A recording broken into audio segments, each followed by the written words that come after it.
He was just a quiet mechanic trying to get through the day.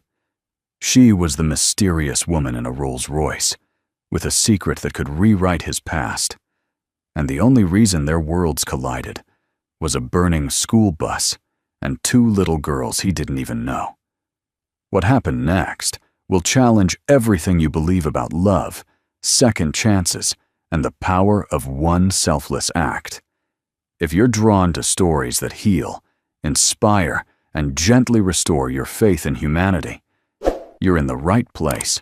Take a moment to subscribe to the channel, because every week we bring you real, unforgettable stories that might just change the way you see the world. Now, let me tell you the story of struggling single dad saves twin girls from bus fire. Their mom's rolls. Royce arrives. Marry me. The snow was falling sideways, the kind of storm that made even the plows slow down. Sawyer Grant's pickup truck rattled over the frost-heaved road as he finished his midnight delivery route.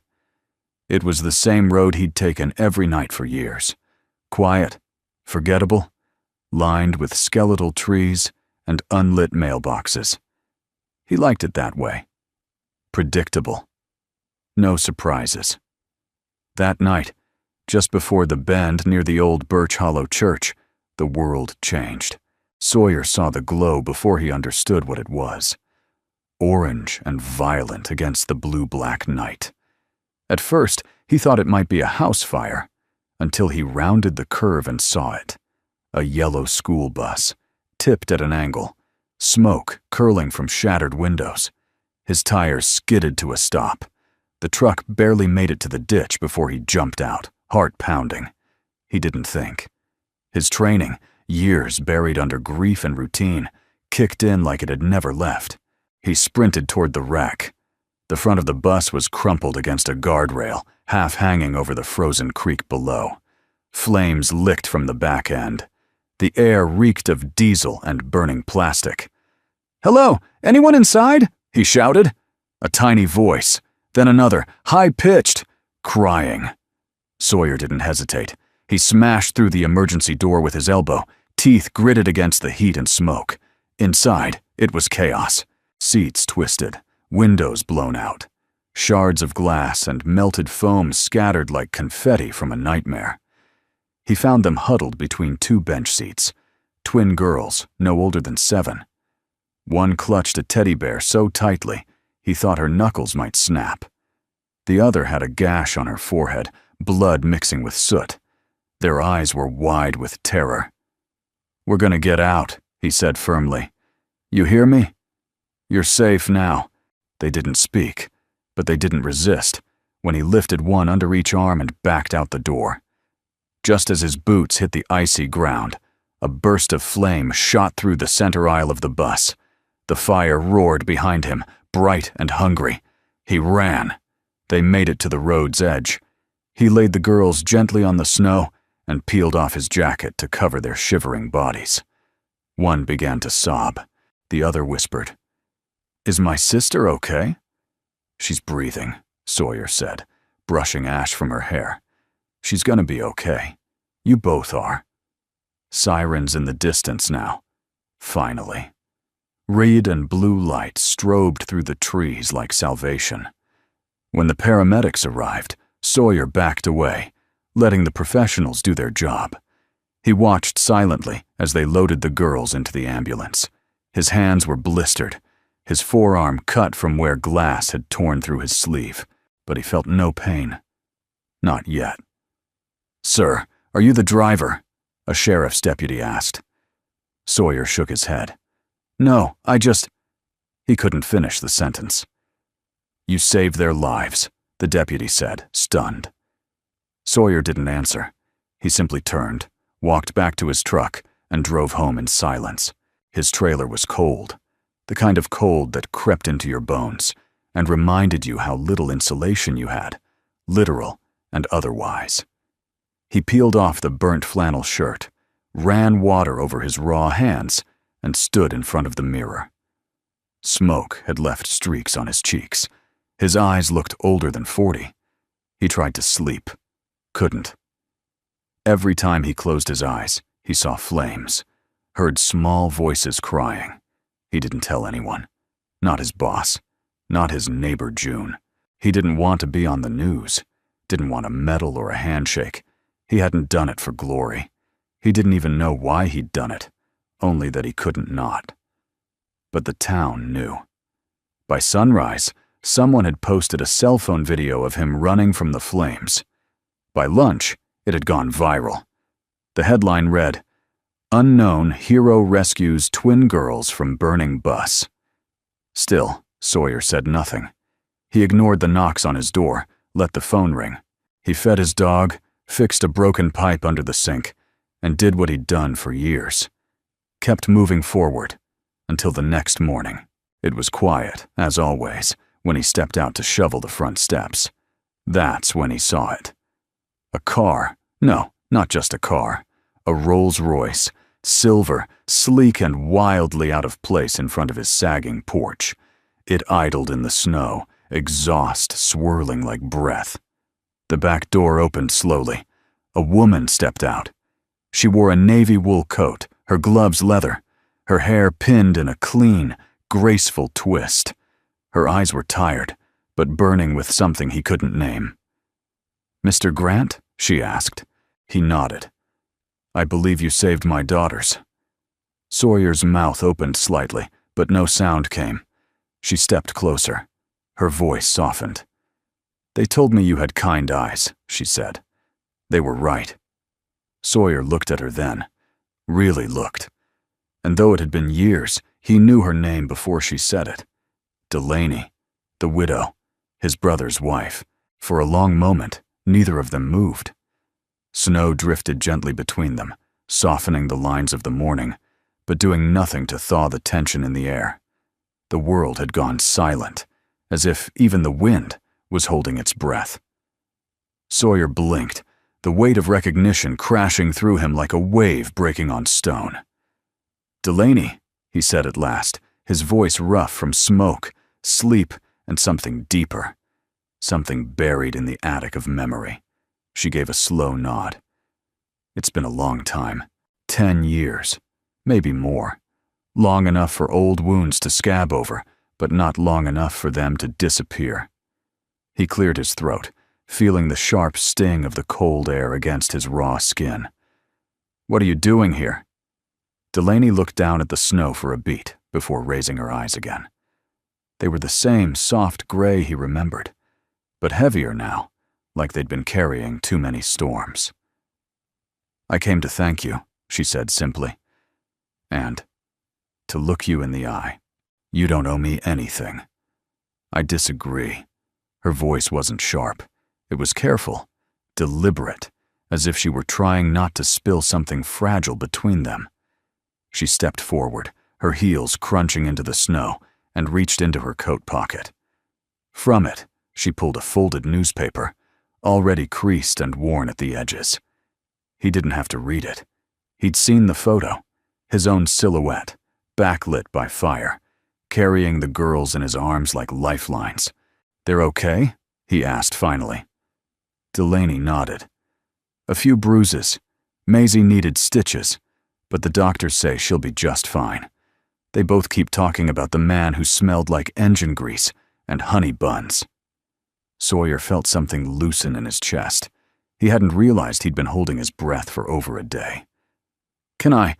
She gestured toward the porch. Sawyer hesitated. The last time she stood on that porch, it had been summer. She was holding his brother's hand, and her hair was wild from laughter. Now, everything was different. Still, he stepped aside. "Come in." The trailer was modest, functional, clean, but worn. The scent of old wood and coffee hung in the air. A patched-up couch, a bookshelf with second-hand novels, a heater humming against the cold. Sawyer poured 2 mugs of coffee, slid one across the table. Delaney sat carefully, hands folded around the warm ceramic. She looked around, not judging, just observing. "It's quiet here." "That's the point," he said. Silence stretched again between them, not uncomfortable, but thick with the kind of questions neither of them wanted to ask first. Finally, Delaney spoke. "I didn't know you were still here." "Didn't plan to stay," he said. "But after Asher, I didn't really know where else to go." Her fingers stiffened slightly on the mug.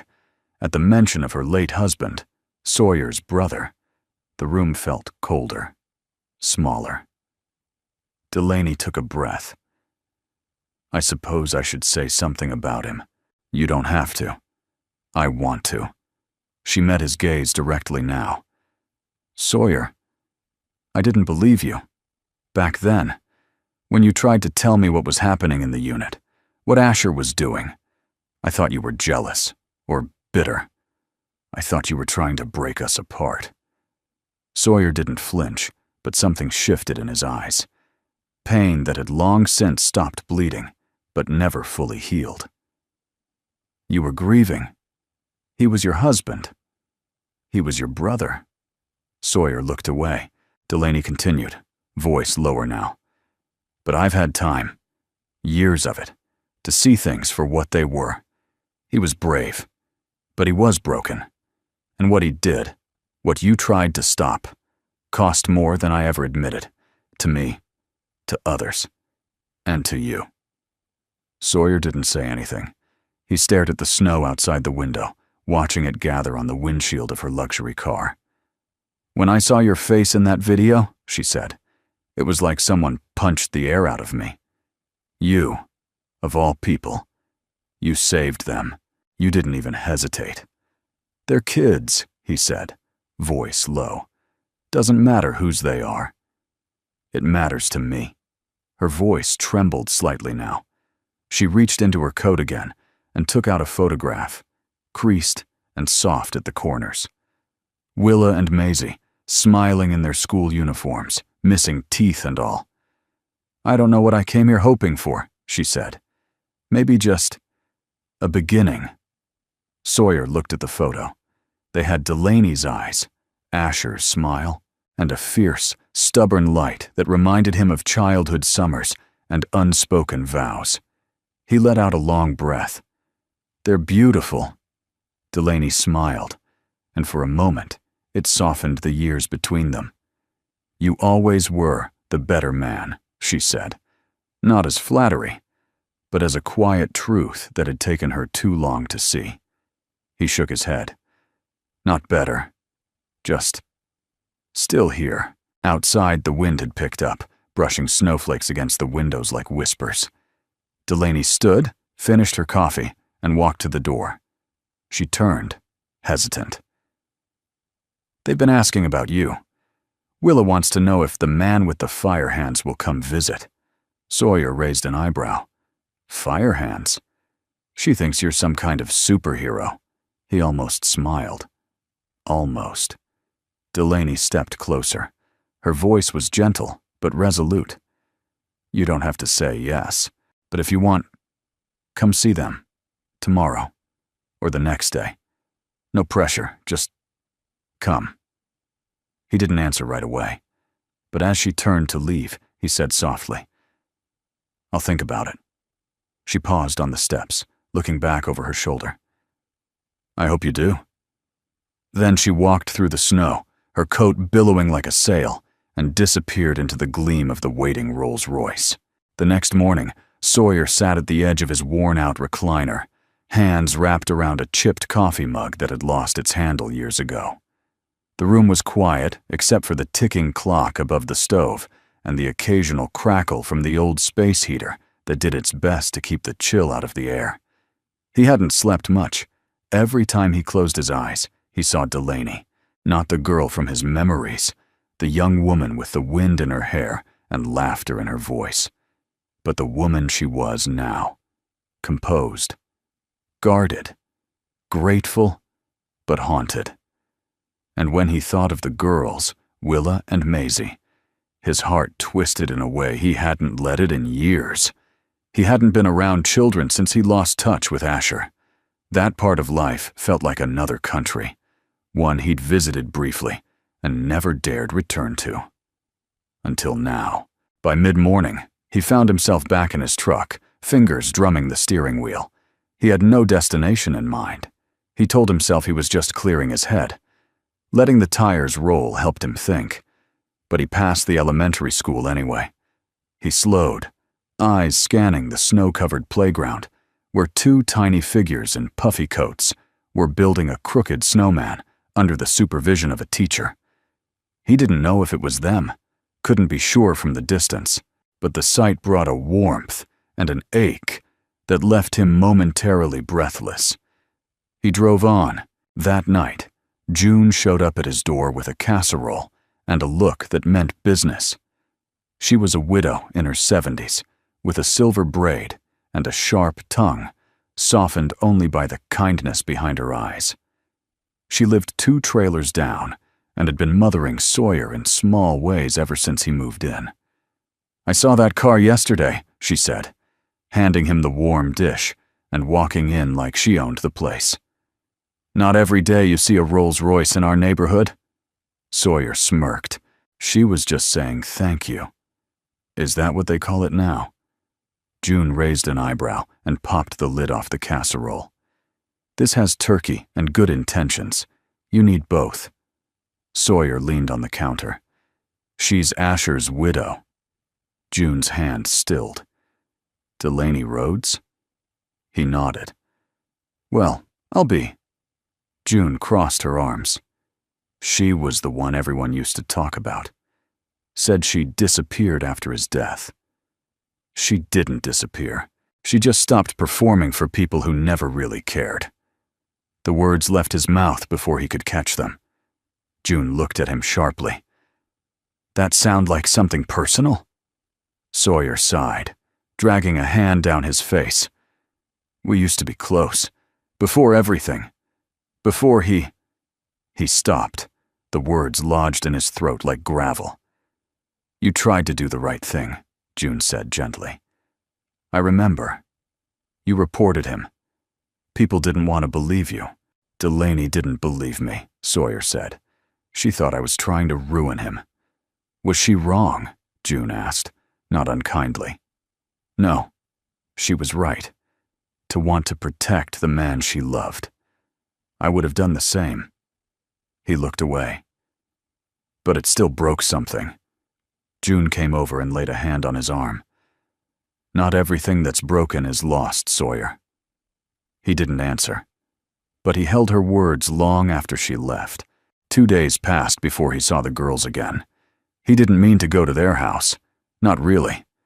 But something in him, some quiet pull, had grown stronger. So he followed it, driving toward the Rhodes estate on the edge of town. The house was nothing like his. Grand, white-columned, wrapped in wide porches and crowned with intricate window trim. But it wasn't cold or sterile. There were bikes on the lawn, chalk drawings on the driveway. Someone had hung a string of snowflake lights along the eaves. He stood at the gate for a long moment, unsure. Then the door opened. Willa burst out first, coat flapping, arms waving. "He's here! The Firehands man is here!" Maisie followed, slower, more shy, but her eyes were just as bright. Delaney stepped onto the porch behind them, scarf wrapped loosely around her neck, face flushed from the wind. She didn't say anything at first, just waited. Sawyer opened the gate. The girls ran up and grabbed him by the hands. "Mom said we could show you our room, and our fish, and our snow globe collection." He looked at Delaney, a question in his eyes. She gave a small nod. "They've been asking every day." Inside, the house smelled like cinnamon and pine. A fire crackled in the hearth. The girls pulled him through rooms filled with laughter and crayons and half-finished puzzles. He let them lead, let himself smile. Later, while the girls watched cartoons curled up on the rug, Delaney poured them both tea and joined him at the kitchen table. "I wasn't sure you'd come," she said quietly. "Neither was I," Sawyer replied. She looked down at her cup. "They talk about you like you're a hero." "I'm not." "They think you are." She paused. "So do I." Sawyer exhaled, the tension in his shoulders easing slightly. "I didn't do it to prove anything." "I know. That's what makes it mean more." They sat in silence for a while. Outside, the snow began to fall again, soft and slow. Sawyer watched the flakes drift past the window. Finally, Delaney broke the quiet. "I need to ask you something." He turned to her. "Do you still hate him?" she asked. It wasn't an accusation. It was a plea, a fear, a hope. Sawyer thought for a long moment. "No," he said at last, "but I don't forgive him either. Not yet." She nodded, eyes glassy but steady. "Me neither." And in that shared confession, something between them began to thaw. The next time he came, he brought peanut butter cookies. It was an awkward gesture, one Sawyer second-guessed 5 times on the way over, but June had insisted. No man with calloused hands and a jar of peanut butter ever went wrong with children, she'd said, placing the warm Tupperware container in his arms like it was sacred scripture. Delaney opened the door this time with a softness in her eyes he hadn't seen before. "You brought backup," she smiled, glancing at the cookies. Sawyer shrugged, shifting on his feet. "Figured I owed you something for the tea. The girls will think it's Christmas morning." They weren't wrong. Willa squealed when she saw the container, clutching it like treasure. Maisie clapped her hands and dragged him to the living room before he could take off his coat. He spent the next hour building a snow fort out of couch cushions, refereeing a heated debate about whether unicorns liked hot cocoa, and pretending he couldn't find them during hide-and-seek, though their giggles gave them away every time. Sawyer couldn't remember the last time he'd laughed. Not just a polite chuckle, but a full-bodied, head-thrown-back kind of laugh that caught him by surprise and left him a little breathless. It felt strange, unfamiliar, wonderful. When the girls finally collapsed in a heap on the floor, exhausted and sugar-high, Delaney brought out 2 cups of hot cider and led him out to the back porch. The sun was setting, brushing the sky with streaks of pale gold and rose. They sat on a weathered wooden swing, her shoulder barely touching his, the air between them quiet and steady. "You're good with them," she said, voice low. He sipped the cider. "I don't know about that." "They trust you. They don't know me." Delaney turned slightly. "They don't need to know your whole story to feel safe. Kids aren't complicated like we are. They just know when someone sees them." Sawyer stared ahead. "They're lucky. To have you." Delaney gave a short, dry laugh. "I don't always feel like enough. Not since everything." She didn't say Asher's name. She didn't have to. Sawyer let the silence settle between them for a moment, then asked quietly, "What happened after the accident?" Delaney was quiet. The swing creaked gently beneath them. "I moved away for a while, with the girls, to Maine.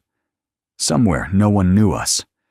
Somewhere no one whispered about headlines or obituaries or dishonor." Sawyer didn't interrupt. "I spent years waiting for the grief to settle into something manageable," she continued. "But it didn't. It changed shape. It showed up in new places, birthdays, school plays, silent nights when one of the girls asked me if heaven had bunk beds." He smiled at that, a small, heartbroken smile. "I kept thinking," Delaney whispered, "if I could just work harder, be better, do more. Maybe I could outrun the shame, the truth. What Asher did. What I let myself believe." Sawyer's jaw tightened. "You weren't the only one who didn't believe me," he said. "I know," she replied, voice barely audible. "That's the part I regret most." They sat quietly, watching as the last of the sun slipped behind the trees. Somewhere in the house, a clock chimed 7.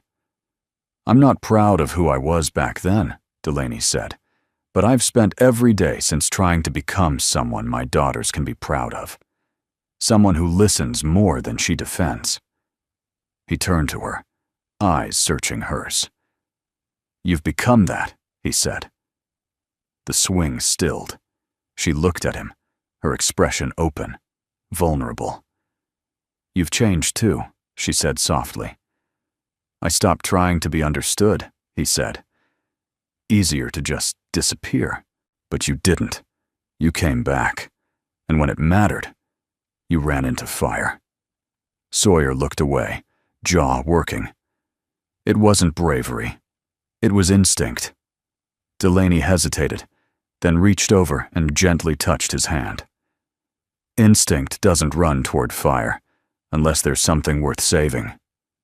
The porch light clicked on automatically, casting a soft glow over them. She didn't move her hand, and he didn't pull away. She said, almost in a whisper, "Do you ever wonder if maybe some things happen so we get a second chance to do better?" Sawyer didn't answer at first. Then, "I used to believe life was one long punishment, that good men were forgotten and bad ones got medals. And now?" He looked at her, eyes soft but steady. "Now I'm not sure what I believe, but for the first time in a long while, I'm willing to ask." Delaney smiled, slow and warm, a smile that didn't reach just her lips, but her whole face. "That's a start," she said. He nodded, feeling something shift deep inside his chest, like a frozen river beginning to thaw. When he finally stood to leave, the girls hugged him fiercely. Willa pressed a picture into his hand, a crayon drawing of him holding her and Maisie, all three surrounded by flames and hearts and glitter stars. "You're in our family now," she declared. Maisie nodded solemnly. "Even if you don't live here." Sawyer looked at Delaney, who stood in the doorway, arms folded and eyes shining. "I'll see you soon?" she asked. He gave a half smile. "Yeah, you will." And as he walked back to his truck, the drawing still clutched in his hand, he felt something he hadn't felt in years. Hope. The letter had yellowed with time, folded 3 times, then once more for reasons even Sawyer couldn't remember. The edges were frayed, and there was a faint ring of motor oil near the corner. He found it by accident, buried at the bottom of a wooden box in the closet, under a tattered flannel shirt, an old pocket knife, and a dog tag that no longer felt like it belonged to anyone. It wasn't just one letter. It was 7. Each one written during the last year of Asher's life. Sawyer stared at them for a long time, his hand still. Then, carefully, he lifted the first one out and sat down. "Asher, you won't read this. Maybe I don't want you to. Maybe this is more for me than for you. I can't keep pretending I'm proud of you. Not after what I saw. You crossed a line and you think rank protects you. But it doesn't. Not from the truth. Not from me." The words blurred. He remembered writing that one late at night in a cheap motel off base, shaking with rage and heartbreak. He hadn't mailed it.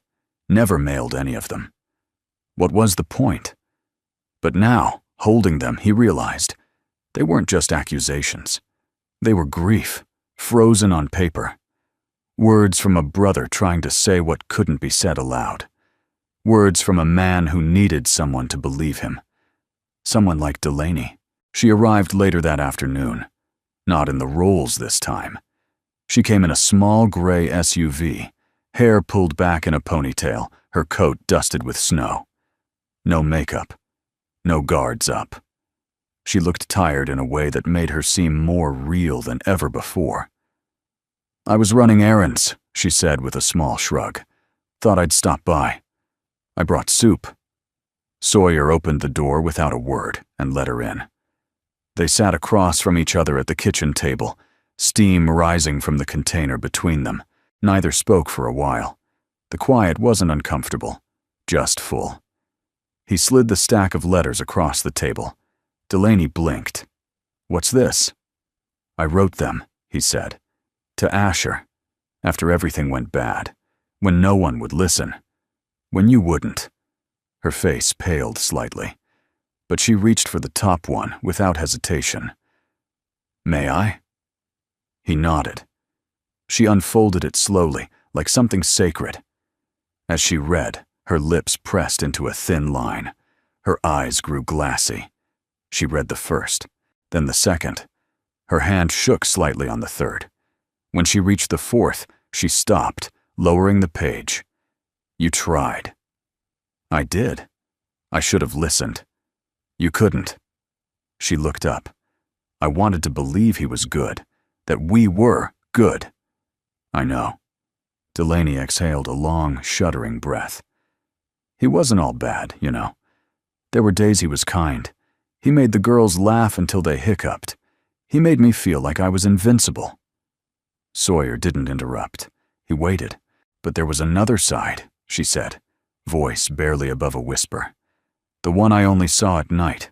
The coldness, the silence, the secrets." She stared down at the pages again. "I think part of me always knew, but I didn't want to lose the dream." Sawyer nodded. "Dreams are hard to bury." They sat in silence for several long minutes, the kind where things settle without needing to be said.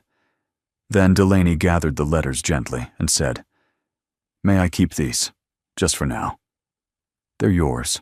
She looked at him, something vulnerable breaking through. "Why now? Why show me?" "Because you're not running anymore," Sawyer said. "And neither am I."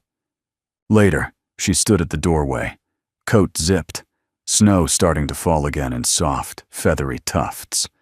She turned to him, her hand resting lightly on the frame. "Do you regret it?" she asked. "Regret what?" "Telling the truth, even when no one believed you." He was quiet for a moment. "No, not anymore." Delaney nodded slowly. Then she stepped forward, rose on her toes, and kissed his cheek. It wasn't romantic. Not yet. But it wasn't nothing. "Thank you," she said softly, "for not throwing it all away." As she walked back toward her car, Sawyer stood in the open door, the cold biting his skin. He watched her pause before getting in, reaching into her coat pocket. She took out something small, one of the letters, and tucked it over her heart. He closed the door gently behind him, his hand lingering on the knob. That night, he couldn't sleep. The wind rattled the gutters, and the heater groaned in protest. He sat on the couch in the dark, the drawing from Willa still pinned on the fridge, the silence of the trailer unusually warm. At 1:17 a.m., he got up. He pulled out a fresh piece of paper, sat at the table, and began to write. "Delaney, I never thought I'd have the chance to say this, but if I don't put it down now, I'll lose the nerve." He didn't finish it that night, but the act of starting was enough. The town of Millstone hadn't made the front page of anything in years. Nestled between tired hills and faded billboards, it was the kind of place that ran on Friday night football, church potlucks, and a loyalty to the way things used to be. But this week, something had shifted. At the diner, folks whispered over pancakes. At the gas station, someone pinned a photo to the corkboard. Sawyer, silhouetted against the burning school bus, carrying two small girls in his arms. The caption below it, written in pen. "Not all heroes wear uniforms anymore." It was June who told him about the town meeting. "They're planning something," she said, placing a pot of chili on his counter, like it was payment for truth. "A ceremony. You're the guest of honor." "I didn't ask for that. No one said you did." "I don't want the attention." June raised an eyebrow. "This isn't about what you want. It's about what people need.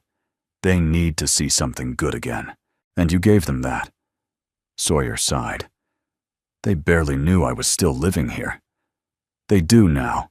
The community center hadn't been this full since the Halloween pie bake-off in 2009. Sawyer stood just outside the back entrance, tugging at the collar of his too-stiff shirt. He hadn't worn it since his father's funeral, and it still carried the faint scent of cedar and dust. Delaney arrived just before it began, flanked by Willa and Maisie in matching navy dresses and snowflake-patterned tights. She wore a deep green coat, her hair swept up in a way that made her look both regal and utterly real. "You came," she said gently. "I almost didn't." Delaney smiled. "But you did. That's who you are." Sawyer looked at the girls, who grinned up at him like he was the main character in their favorite story. "They made drawings for you," Delaney added. Willa handed him a folded paper. It showed him standing in front of a house with a banner that read, "Thank you, Sawyer. Love, everyone in the universe." He chuckled. "That's a lot of people." Maisie nodded seriously. "We added extra stars in case there's more." Inside, the chairs were filled. People stood in the back, pressed along the walls. The mayor cleared his throat into the microphone, then launched into a speech Sawyer barely heard. Words like bravery, courage, and selfless service echoed in the room. Then came the moment he'd been dreading. The mayor waved him up to the stage. Sawyer hesitated. Delaney reached out and gently touched his arm. "Just breathe," she said. "Be exactly who you are. That's enough." He stepped up to the podium, blinking under the lights. "I'm not really good at speeches," he began. "Never have been. So I'll keep it simple." He glanced around the room, faces he knew, and many he didn't. "I didn't run into that fire because I wanted to be noticed. Or thanked. I did it because I heard children crying. That's it. That's the story." A few murmurs in the crowd. A sniffle from somewhere in the front row. "I've made a lot of mistakes in my life. I've lost people. I've been angry. I've felt invisible. But in that moment, none of that mattered. All that mattered was 2 little girls who deserved to live." He paused. "And maybe what I've learned, what we've all learned, is that sometimes you don't need a perfect past to do something good. You just need to show up, even when it's hard. Especially then." There was silence. Then, slowly, a rising wave of applause, soft at first, then louder, then standing. The kind of applause that doesn't cheer noise, but honors something deeper. Something sacred. Sawyer stepped back, cheeks burning. Delaney met him at the steps. Her eyes shimmered. She whispered, "You gave them back their hope. And me too." After the ceremony, people lined up to shake his hand. Some he barely remembered. Others he thought had forgotten him. But one by one, they came. A firefighter who had once ignored his call for help when he reported Asher's misconduct. A former classmate who once said he'd never amount to anything. A teacher who once told him, "Some kids are better off invisible." All of them stood in front of him now, remorse and respect mingling in their expressions. He didn't hold grudges. He shook every hand. Outside, snow fell again, slow and quiet, like a benediction. Sawyer helped Delaney buckle the girls into the back seat. Willa insisted on one last hug, her arms around his waist, her face pressed into his jacket. "I'm gonna draw you in a superhero cape next time," she said. Sawyer smiled. "Only if it's plaid." Maisie leaned over. "Do you want to come to our Christmas play? I'm the moon." He looked at Delaney. She said, "We'd love to have you." He nodded. "I'll be there." As they pulled away, Sawyer stood under the street lamp, the light soft on his shoulders, the applause still echoing faintly in his ears. He didn't need a stage or a spotlight. But tonight, for the first time in a long time, he felt something he hadn't dared name. Belonging. The first fireflies of the season appeared on the evening of Willa and Maisie's backyard. Thank you picnic, dancing like flecks of starlight over the trimmed lawn and around the old oak tree. Sawyer watched them from the deck, a mason jar in his hand and a cautious ease settling in his chest. It had been Delaney's idea. "It's not a party," she'd said, "just a way for the girls to say thank you." Again. But the string lights overhead, the checkered blanket spread with sandwiches and pie, and the handwritten welcome sign, complete with glitter glue and very aggressive exclamation points, said otherwise. The girls were busy chasing lightning bugs with neighborhood kids. Their laughter floated in the warm dusk air like a song that didn't need words. Delaney joined him on the steps, her dress a soft, deep blue, her bare feet dusted with grass. She handed him a slice of peach pie, still warm. "They made it," she said with a proud little shrug. Sawyer took a bite and nodded. "It's enthusiastic." Delaney laughed, really laughed, and for a moment her face lit up with something more than politeness or composure. Joy. Simple, unfiltered joy. "They love you, you know," she said quietly. He looked down at the half-eaten pie. "They love the man who pulled them from fire." "No," she said. "They love the man who showed up after, who stayed." Sawyer was quiet. "Kids sense things," Delaney went on. "They know when someone's only half there, or when someone's pretending. But with you, it's different."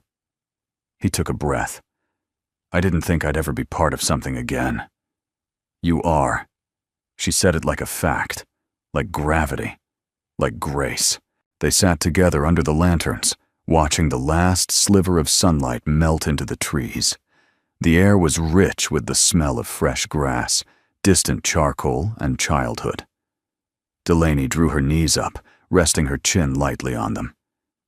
"Can I ask you something personal?" He nodded. "Why didn't you leave Millstone? After everything. After the investigation. After Asher." Sawyer stared ahead, the memories rippling in slow waves. "I thought about it," he said. "But something kept me here. Maybe I was waiting for the noise to die down. Maybe I wanted to punish myself." "Punish yourself for what?" "For being right. And for what it cost." Delaney turned to him, brow furrowed. "You lost your brother. Your name. Your place in this town. And now you think that was your fault?" "I broke something, Delaney. Something no one else wanted broken. People don't like it when you show them cracks. They've spent years pretending aren't there." She looked away, quiet. "But if I left," he continued, "it felt like I'd be giving up the last thread of what was true. And maybe I stayed because part of me hoped someone would finally see me for more than just the man who brought the whole house down." Delaney reached over and placed her hand gently on his.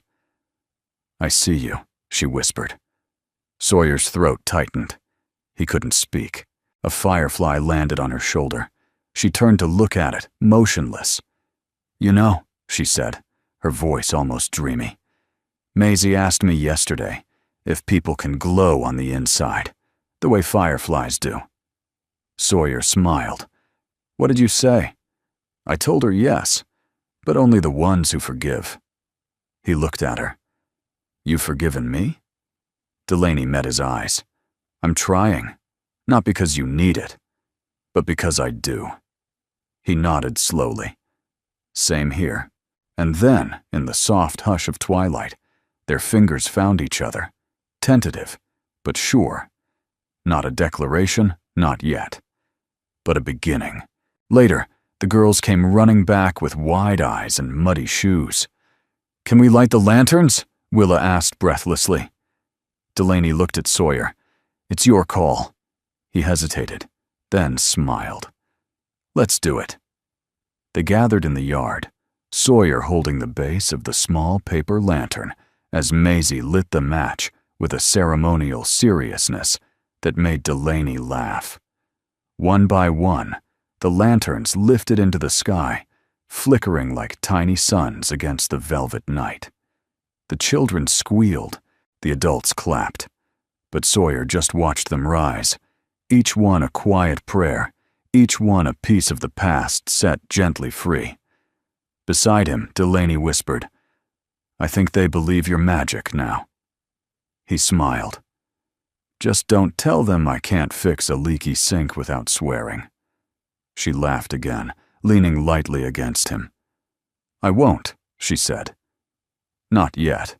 As the lanterns disappeared into the stars, Sawyer looked around. This wasn't the life he'd imagined. It wasn't the one he thought he deserved.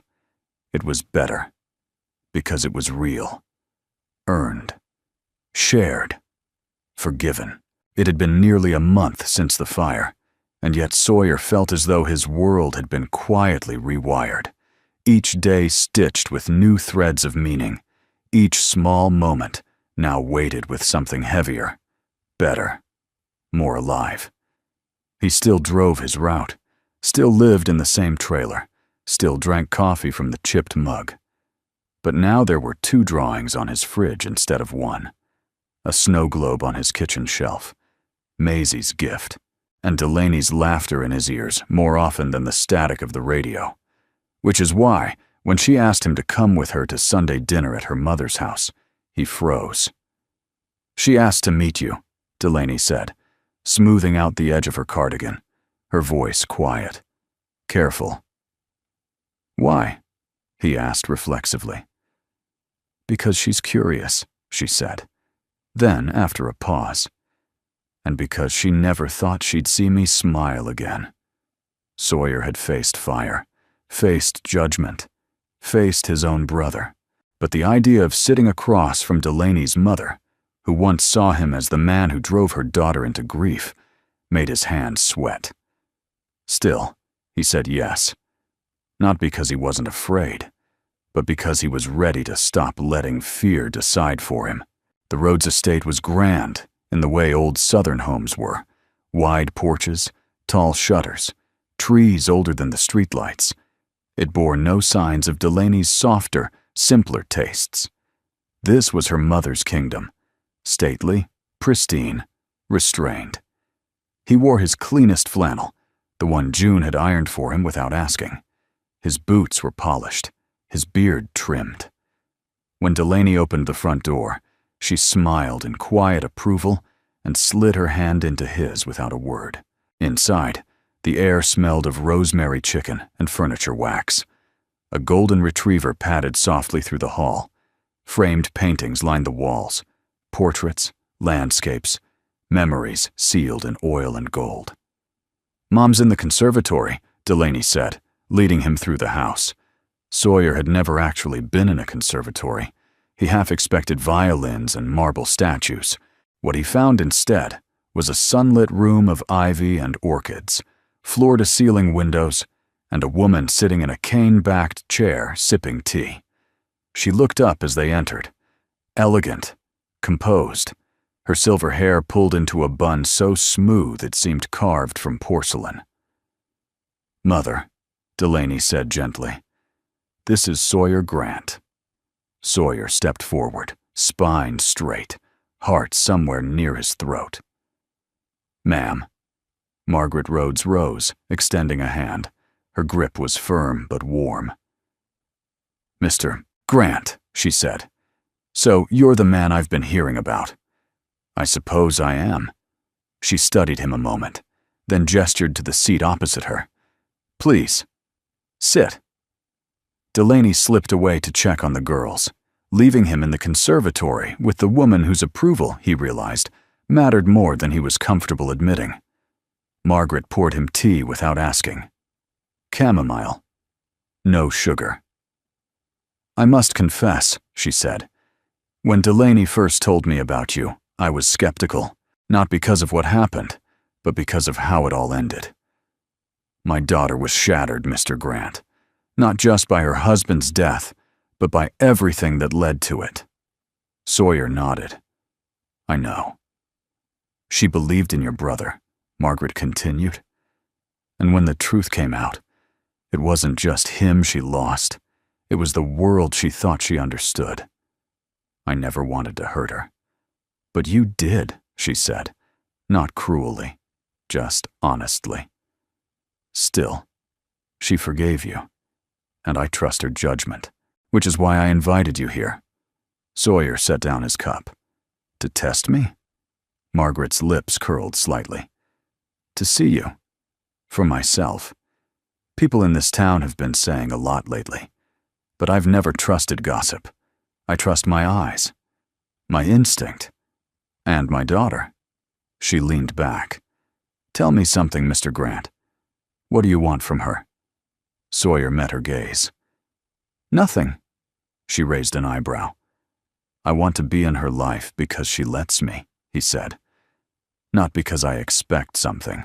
Not because I'm trying to fix the past, but because I respect who she is now, and I care about the kind of future she deserves. Margaret was silent for a long time. Then she said, You're not what I expected. Neither is she, Sawyer said with a quiet smile. Delaney returned just then, holding a plate of biscuits and jam. Am I interrupting? Not at all, her mother said, accepting one. We were just getting acquainted. As the girls came bounding in with drawings and dog hair and tales of backyard treasure hunts, Sawyer felt the tension ease from the room. Margaret's smile grew less guarded. Delaney sat beside him, and the quiet, unspoken hum of something sacred passed between them all. Later, as they walked down the long stone path to his truck, Delaney slipped her hand into his again. Thank you, she whispered. For what? For not backing away. Sawyer glanced down at her, her face glowing in the porch light. I was terrified, he admitted. I know. So was I. He stopped walking. She turned to face him. Delaney, he said, this, whatever it is between us, I don't want to rush it or define it too fast. But I'd be lying if I said I didn't feel it. She nodded. I feel it too. And then, beneath a sky scattered with stars and the sound of wind rustling the trees, she took his hand with both of hers. I'm not ready to fall in love again, she said. Sawyer smiled. Neither am I. They stood in the stillness. But maybe, she added, I'm ready to stop running from the chance. He didn't speak. He didn't have to. His fingers wrapped around hers, and they walked on, together, into whatever might come next. Delaney had never liked the smell of smoke, not the earthy scent of autumn bonfires or the sweetness of wood stoves in winter. To her, smoke meant panic, sudden and sharp, etched into memory by the screams of twisted metal and the searing fear of losing her girls.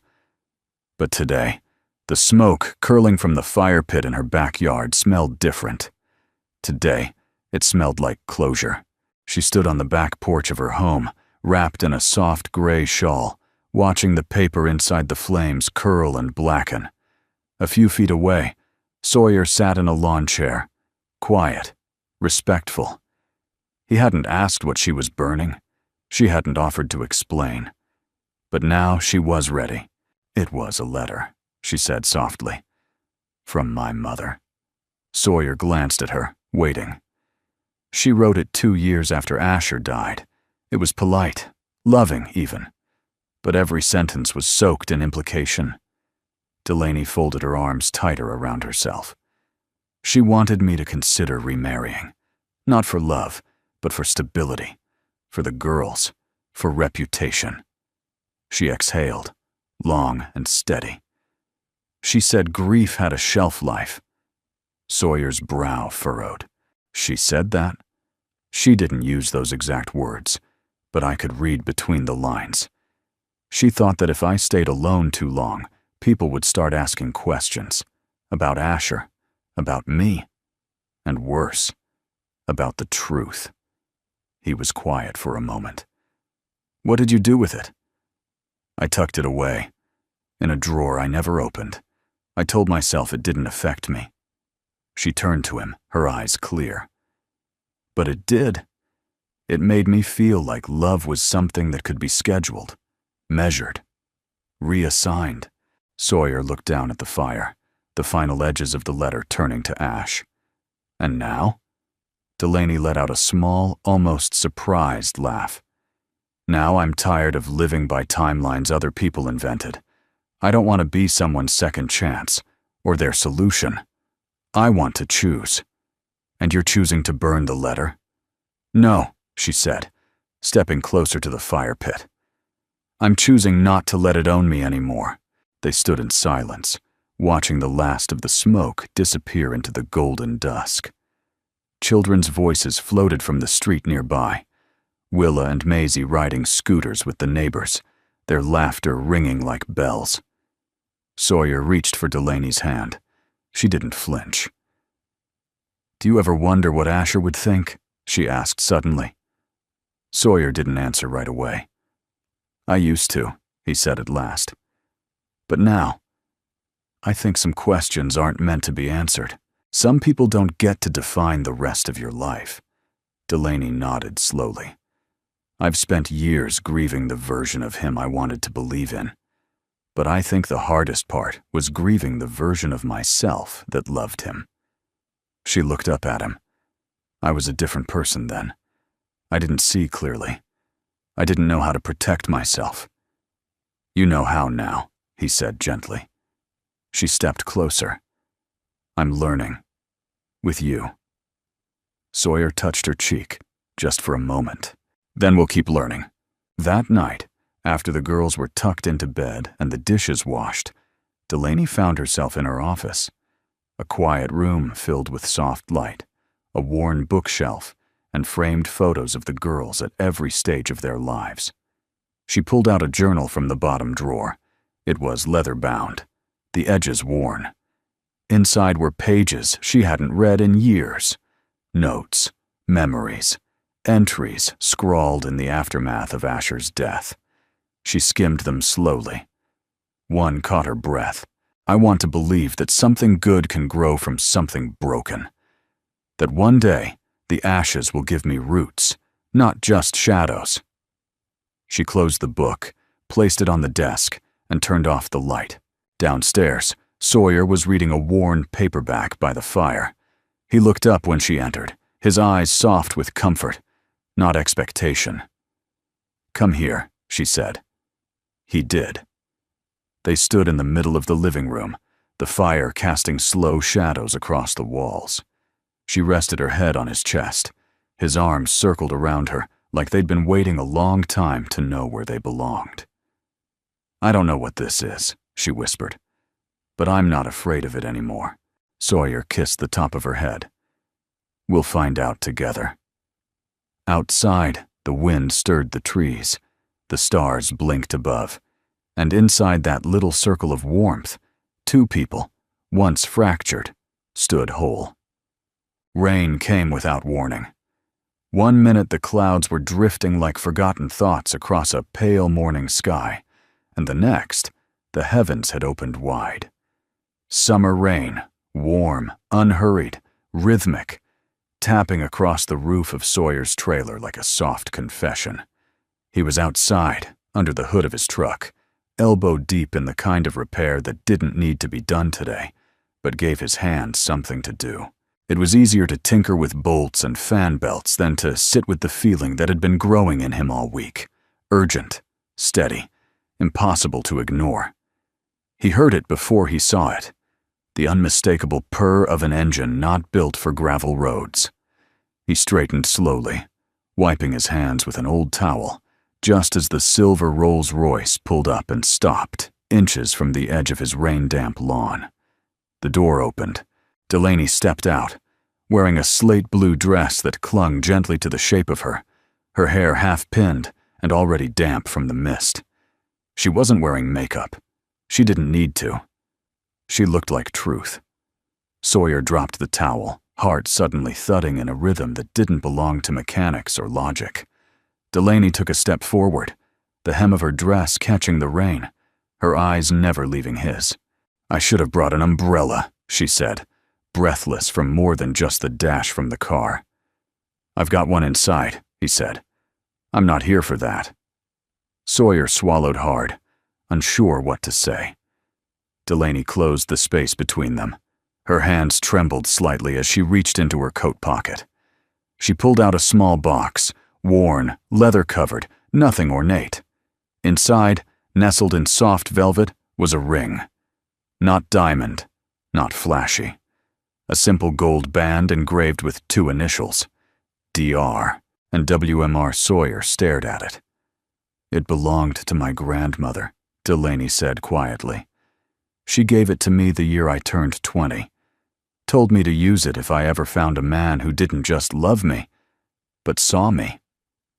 The rain softened around them, the kind of hush that felt like the world had leaned in to listen. Sawyer looked up.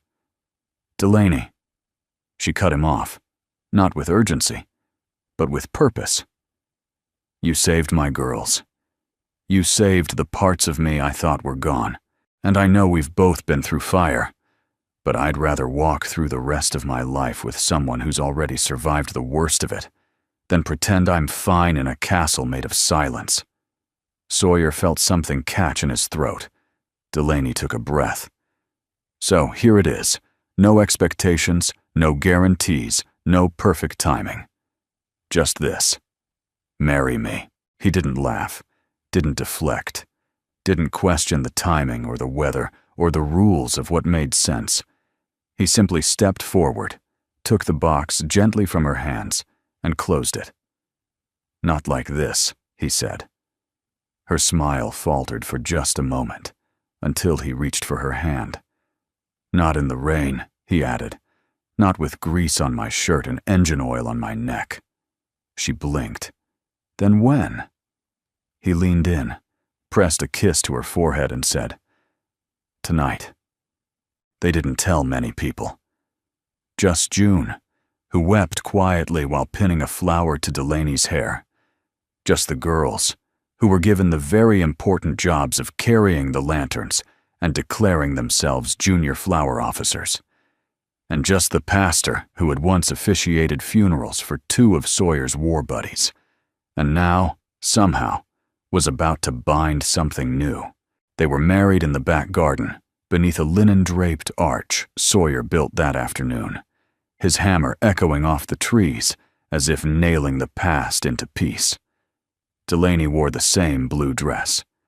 Sawyer wore the cleanest shirt he owned. The rain had passed, and in its place came a golden, glowing dusk that seemed to bless everything it touched. The vows were short. Sawyer looked into Delaney's eyes and said, "I thought love was for people who hadn't seen too much, but I think maybe it's for those of us who have, and still choose it anyway." Delaney's voice wavered, but her hands were steady. "You didn't arrive on a white horse. You walked through fire, and that's the only kind of love I trust." Willa and Maisie cheered before the pastor could finish. June handed them mismatched rings wrapped in twine and threadbare tradition. They kissed under the string lights, and the stars blinked back their approval.